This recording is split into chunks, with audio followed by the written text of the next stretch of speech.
میں ان سے گزارش کرتا ہوں کہ خدا کے لیے آئیں، آ کے بتائیں کہ پاکستانی کاشتکار کی کاسٹ آف پروڈکشن کیا ہے، دنیا کیسے جاتی ہے ہمارے دشمن ملک میں۔ ہمارے اس دفعہ جو ابھی ہم نے ہارویسٹ کیا وہ 2024 میں کاشت ہوئی، 25 میں ہم نے ہارویسٹ کی۔ انڈین کاشتکار کو، دشمن ملک کے کاشتکار کو 2025-26 کا ریٹ دے دیا گیا ہے اس کو۔ ابھی انہوں نے جو کاٹن کا طے کیا ہے، انہوں نے کاٹن میں پھر کاشتکار کا پرافٹ بڑھا دیا ہے۔ پہلے 25% پرافٹ ہوتا تھا، اب انہوں نے پرافٹ کیا کیا کہ اگر 100 روپے خرچہ ہے تو کاشتکار کو 150 روپے ملے گا۔ اور پاکستان میں کاشتکار کا جس چیز پہ 100 روپے خرچہ ہے اسے 50 روپے بھی نہیں مل رہا، یعنی کاشتکار کی بالکل تباہی و بربادی ہو چکی ہے۔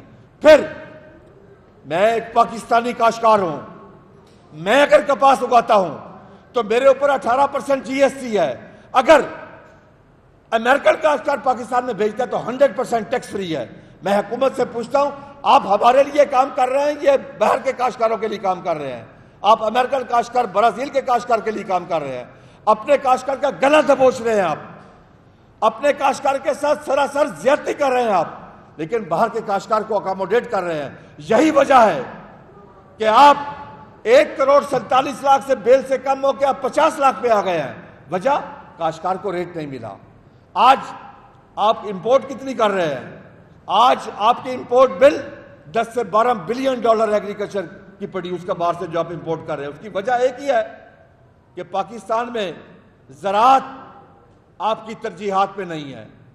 چاہیے تو یہ تھا کہ حکومت فوری طور پر زرعی ایمرجنسی نافذ کرتی پاکستان میں۔ پاکستان کے زراعت کے کاروبار اس وقت نہ باعزت ہے نہ منافع بخش ہے۔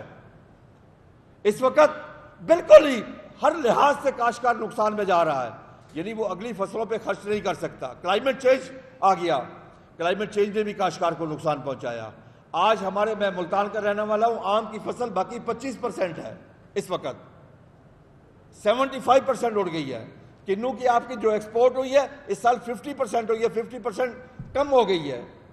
پیاز کی ایکسپورٹ آپ کی 50% کم ہوئی ہے۔ اسی طریقے سے مکی کی ایکسپورٹ 87% کم ہوئی ہے، اور کاٹن کی امپورٹ آپ کی اس دفعہ 348% اضافہ ہوا ہے اس کی امپورٹ میں۔ یہ ملک کیسے چلے گا اگر امپورٹ ایکسپورٹ کا ڈیفیسٹ بڑھتا ہے؟ کیا آپ کے پاس ڈالر ہیں کہ آپ ہر چیز باہر سے منگوائے؟ اللہ تبارک و تعالیٰ نے تو ہمیں تمام وسائل سے نوازا، دریا ہمارے پاس، سمندر ہمارے پاس، میدانی علاقہ کراچی سے لے کے پشاور تک ہمارے پاس، تھر ہمارے پاس، چولستان ہمارے پاس، روہی ہمارے پاس، جنگلات ہمارے پاس، چاروں موسم ہمارے پاس۔ ایک نہیں ہے تو ایک ول نہیں ہے، زراعت ترجیحات میں شامل نہیں ہے۔ اور میں بتا کے جا رہا ہوں، اگر اس زراعت کو زرعی ایمرجنسی نافذ نہ کی گئی تو خدا کی قسم میں آنے والا دور بڑا بھیانک دیکھ رہا ہوں۔ پوری دنیا میں اس وقت فوڈ سیکورٹی نمبر 1 پہ ہے، بارڈر سیکورٹی نمبر 2 پہ ہے، لیکن پاکستان میں فوڈ سیکورٹی آخری درجے میں چلی گئی ہے۔ ہمارے منسٹرز آتے ہیں، آ کے بیان دیتے ہیں پیکیج دے دیا، پیکیج دے دیا۔ پیکیج کیا ہے کہ اگر ایک بس میں 50 لوگوں کو لوٹا گیا ہے تو اس میں سے صرف 8-10 لوگوں کو کرایہ کے 1000 روپے دے دیا جائے۔ یہ کیا گیا ہمارے ساتھ جو پیکیج ہے۔ ہم سے 1600 ارب روپے لے کے ایک گندم میں 15 ارب کا پیکیج دیا گیا، وہ 27 روپے من امپیکٹ بنتا ہے اس کا۔ ہمیں نہیں چاہیے آپ کی خیرات، کاشتکار سے وفادار کوئی نہیں ہے، ہمیں آپ کی خیرات نہیں چاہیے، ہمیں اپنی پروڈیوس کا جائز ریٹ چاہیے۔ ہم ناجائز منافع بھی نہیں مانگتے، ہم غلط ریٹ بھی نہیں مانگتے، ہم یہی چاہتے ہیں کہ جو انٹرنیشنل رول ہے کہ کاسٹ آف پروڈکشن 7-25%، ہمیں وہی چاہیے۔ لیکن ظلم خدا کا کہ ہماری کاسٹ آف پروڈکشن آپ نے خود نکالی 3410 روپے پچھلے سال، اور آ کے کہا ڈی ریگولیٹ کر دیا۔ ظلم کی انتہا دیکھیں کہ 8 اگست کو پنجاب حکومت نے ایک نوٹیفیکیشن جاری کیا جو غیر قانونی تھا، IMF کے معاہدے کی بھی خلاف ورزی تھی، کہ ڈی ریگولیٹ کو ریگولیٹ کر دیا کہ جی مختلف اضلاع کا ریٹ فکس کر دیا، 2600، 2650 اور 2675 ایک ضلع کا ریٹ تھا، 2800 روپے کے اوپر 52 نگر میں پرچے درج ہوئے کاشتکار کے اوپر۔ کیا ہم پاکستانی نہیں ہیں؟ کیا ہم انسان نہیں ہیں؟ کیا ہم نے اپنے بچوں کو تعلیم نہیں دلوانی؟ کیا ہم نے اپنے بچوں کا علاج نہیں کروانا؟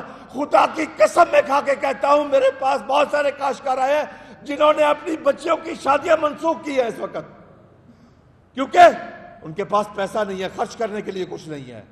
میں آج اس پلیٹ فارم پہ وزیر زراعت پنجاب سے گزارش کرتا ہوں، آؤ کل اسی پریس کلب میں میرے ساتھ بیٹھو، آؤ آ کے بتاؤ، حلفاً بتاؤ، قسم اٹھا کے بتاؤ کہ کاشتکار کو کتنا نقصان ہو رہا ہے۔ تم ذمہ دار ہو، اور بھائی ذمہ دار ہونے کا حق ادا کرو۔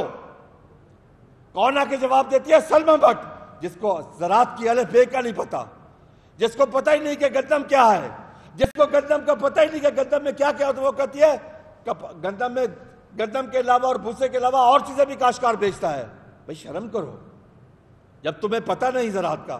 یہی تو ظلم ہے جس کو چنگیز خان نے ظلم کہا تھا۔ چنگیز خان نے کہا تھا، اس کے ہسٹوریکل ورڈ ہے کہ میں نے پوری لائف پہ ایک دفعہ بھی ظلم نہیں کیا۔ سننے والے حیران ششتر رہ گئے کہ جس نے خون کے دریا بہا دے وہ کہتا میں نے ظلم نہیں کیا۔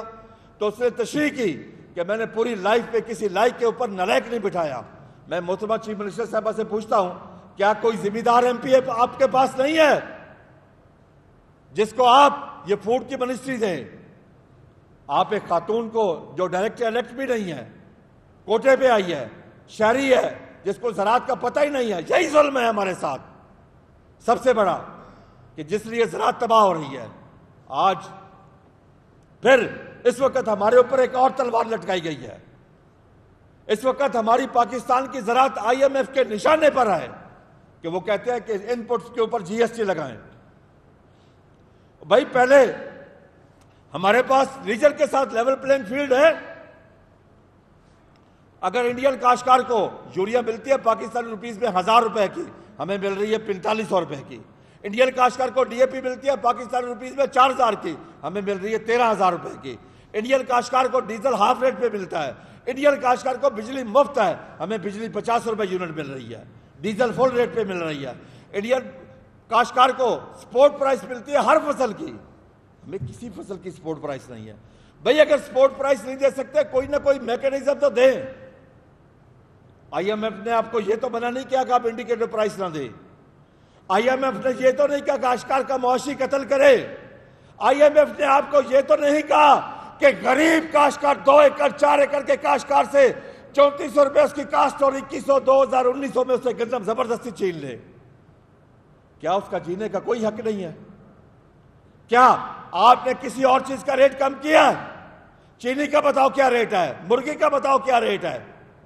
میری مکی تو 4000 والی 2000 پہ آ گئی، تو پھر مرغی کا ریٹ بھی 300 سے 200 پہ آنا چاہیے، تو وہ 800 پہ چلے گا۔ کیوں؟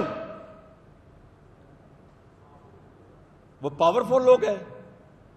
کسان پاکستانی نہیں ہے، کسان انسان نہیں ہے، اس کے کوئی جذبات نہیں ہے، اس کے بچے نہیں ہیں۔ آج کسان کو رات کو نیند نہیں آتی۔ جو کاشتکار آپ کے لیے سال کے 365 دن کام کرتا ہے، جو کاشتکار جب گندم کو پانی لگاتا ہے تو رات کو کورے میں سردی میں ننگے پاؤں سے نہیں پتہ ہوتا کہ بچھو ہے سانپ ہے، وہ جاتا ہے بے دھڑک ہو کے آپ کی خدمت کرتا ہے، فوڈ سیکورٹی کا ضامن بنتا ہے آپ کا۔ اس ملک میں ہر چیز پیدا کر کے دینے والے کو، وہ چاہے گوشت ہو، فروٹ ہو، سبزی ہو، دال ہو، گندم ہو، کپاس ہو، چاول ہو، ہر چیز پیدا کر کے دینے والے کو پاکستان میں لقب کیا دیا جاتا ہے؟ پینڈو اور گوار کا۔ یہاں ہمیں تھرڈ ریٹ شہری سمجھا جا رہا ہے اس وقت۔ آج زراعت بالکل تباہی کے دہانے پر ہے، اور اگر ان پٹس کے اوپر جی ایس ٹی لگ گئی تو خدا کی قسم میں کھا کے کہتا ہوں پھر ہماری جگہ پہ زراعت کے جنازے پڑھائیں گے اور کلخانی پڑھائیں گے، کیونکہ زراعت کا اینڈ ہو جائے گا اس ملک میں۔ فیزیبل نہیں ہے، پھر ممکن نہیں ہے کوئی کاشت کر سکے۔ کیا آپ نے صرف امریکن کاشتکار کو اکاموڈیٹ کرنا ہے؟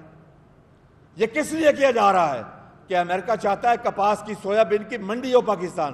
دنیا میں کوئی ملک ایسا مجھے بتا دے جہاں پہ امپورٹ ڈیوٹی فری ہو سوائے پاکستان کے۔ دنیا ساری بیوقوف ہے، اور جناب آپ عقل مند ہیں۔